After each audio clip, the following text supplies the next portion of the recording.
Assalamualaikum warahmatullahi wabarakatuh. Halo teman-teman semua, gimana kabarnya? Semoga selalu sehat walafiat ya. Oke, di pembahasan kita kali ini ada satu laga super panas di Super League yang jadi sorotan utama. Coba bayangin, ada satu tim yang datang dengan misi yang kelihatannya mustahil banget menaklukkan sang raksasa di kandangnya sendiri.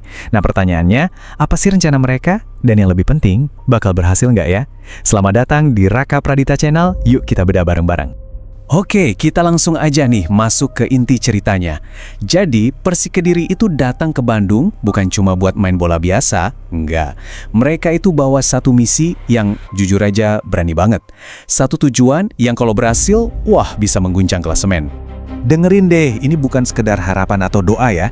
Ini tuh udah kayak deklarasi perang. Mereka sengaja datang ke markasnya juara bertahan, bukan buat main aman atau bertahan, tapi buat meruntuhkan benteng kemenangan Persib. Wah, ini sih skenario klasik David lawan Goliat yang bikin suasana pertandingan jadi panas banget, bahkan sebelum peluitnya ditiup.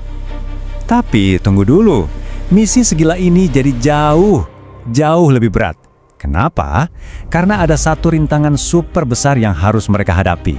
Dan hebatnya, tantangan ini bukan soal taktik di lapangan, tapi soal waktu. Jadi, musuh terbesar mereka sebenarnya bukan 11 pemain Persib di lapangan, tapi jarum jam. Beneran, mereka harus balapan sama waktu, menghadapi masalah klasik di liga kita, jadwal yang super padat, dan waktu buat istirahat yang, singkat banget. Nah, disinilah letak masalah utamanya, ketidakseimbangannya. Coba deh kalian bayangin, di satu sisi kita punya Persik yang datang dengan baterai yang ibaratnya belum keisi penuh, mungkin baru 70% kali ya. Sementara di sisi lain, Persib Bandung udah siap tempur, baterainya 100% full. Dari urusan fisik aja, ini udah kelihatan berat sebelah banget kan? Dan sang pelatih, Marcos Reyna, juga nggak berkelit loh. Dia secara terbuka dan jujur mengakui fakta ini. Ini bukan ngeluh ya, tapi lebih ke pengakuan yang belak-belakan soal kondisi sulit yang emang harus dihadapi timnya. Oke, pertanyaannya sekarang, dengan kondisi fisik yang serba terbatas kayak gitu, strategi apa dong yang mereka siapkan? Nah, ternyata jawabannya cuma satu kata, efisiensi. Jadi mereka ini menerapkan pendekatan 3 langkah yang menurut saya cerdas banget. Langkah pertama dan yang paling utama, pemulihan fisik pemain. Nomor 1 itu, badan harus fit dulu. Nah, kalau itu udah beres, baru masuk langkah kedua, analisis taktik lawan lewat video. Dan yang terakhir, baru deh mereka matengin strategi di lapangan. Semuanya urut dan efisien banget. Jadi, intinya gini, kondisi fisik para pemain itu yang jadi komandannya, yang nentuin strategi mereka. Ini bukan lagi soal siapa yang latihannya paling keras, tapi siapa yang paling pinter ngatur sisa-sisa energi yang mereka punya. Benar-benar main pakai otak. Eits, tapi jangan salah. Meskipun fisik mereka lagi diuji, Persik ini ternyata punya senjata lain. Mereka pegang satu keuntungan psikologis yang kuat banget.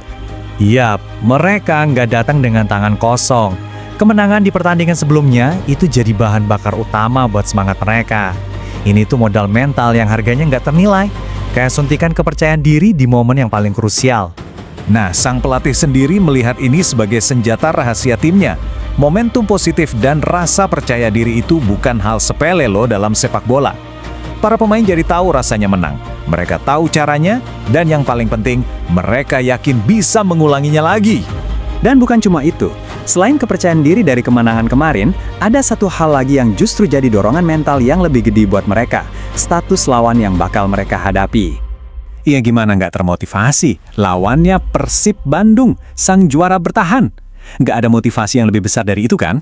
Pertandingan kayak gini tuh secara otomatis naikin level permainan semua pemain. Ini bukan lagi pertandingan biasa, ini udah jadi panggung buat pembuktian diri.